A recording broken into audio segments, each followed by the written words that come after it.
तो चलिए हमारा अगला वर्ड देखते हैं। वर्ड है रेवन। सबसे पहले ये एक नाउन है, यानी कि एक संज्ञा। इसका मतलब क्या होता है? ये ना कौवे के परिवार का ही एक पक्षी है, लेकिन काफ़ी बड़ा होता है, इसकी चोंच भी भारी होती है और रंग एकदम गहरा काला। और पता है, ये अपनी इंटेलिजेंस मतलब अपनी समझदारी के लिए बहुत फेमस है। तो आप सोच सकते हैं कि ये कौवे जैसा ही है, बस थोड़ा बड़ा और काफ़ी ज़्यादा स्मार्ट। चलिए अब इस वर्ड को एक सेंटेंस में यूज करके देखते हैं ताकि और क्लियर हो जाए। सेंटेंस है a lone raven perched on the ancient oak tree, its feathers is dark as midnight. तो इसका मतलब क्या हुआ? मतलब एक अकेला सा रेवन एक बहुत पुराने ओक के पेड़ पर बैठा था और उसके पंख बिल्कुल ऐसे काले थे जैसे आधी रात का अंधेरा। यहां दो वर्ड्स पे ध्यान दीजिए, लोन जिसका मतलब है अकेला, और पर्च्ड मतलब किसी चीज पर ऊंचाई पे बैठना, जैसे पक्षी डाली पर बैठते हैं, राइट?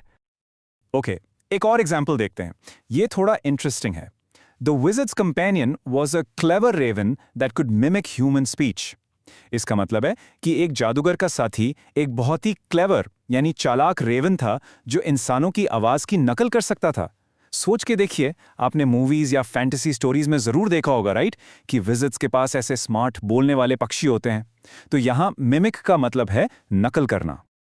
अब देखिए, रावण सिर्फ एक पक्षी नहीं है, इसका एक सिंबॉलिक मीनिंग भी है। सेंटेंस देखिए, in many old stories the raven is a symbol of mystery and magic. मतलब बहुत सी पुरानी कहानियों में ना रावण को एक सिंबल यानी प्रतीक माना जाता है। किसका प्रतीक? मिस्ट्री और मैजिक का, मतलब रहस्य और जादू का। ऐसा शायद इसलिए क्योंकि इसका रंग गहरा काला होता है और ये इतना इंटेलिजेंट है, तो लोग इसे हमेशा से ही थोड़ा मिस्टीरियस मानते आए हैं। चलिए अब एक बहुत ही फेमस कोट देखते हैं जिसमें यह वर्ड यूज हुआ है। कोट है क्वॉथ द रेवन नेवर मोर। ये लाइन एक American writer Edgar Allan Poe की एक सुपर फेमस पोएम से है जिसका नाम ही द रेवन है।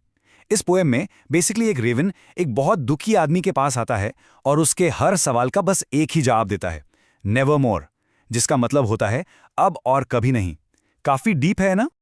तो चलिए अब जल्दी से इसकी सिनोनिम्स और एंटोनिम्स पर भी एक नजर डाल लेते हैं। सिनोनिम्स यानी सिमिलर मीनिंग वाले वर्ड्स। रेवन के सिनोनिम्स हो सकते हैं क्रो, रुक और ब्लैक बर्ड, क्योंकि ये सभी गहरे रंग के कौवे जैसे ही पक्षी हैं। अब आते हैं एंटोनिम्स पर, यानी ऑपोजिट वर्ड्स। यहाँ थोड़ा ट्रिकी है। देखिए, रेवन का कोई डायरेक्ट ऑपोजिट पक्षी तो नहीं है, लेकिन अगर हम इसके सिंबॉलिक मीनिंग की बात करें, इसकी डार्क और मिस्टीरियस इमेज की, तो उसके ऑपोजिट जरूर हैं। जैसे कि डव, कबूतर, जो शांति का सिंबल है, या फिर स्वान यानी हंस, जो ब्यूटी और ग्रेस का सिंबल है। देखा, एक तरफ मिस्ट्री और दूसरी तरफ शांति और सुंदरता।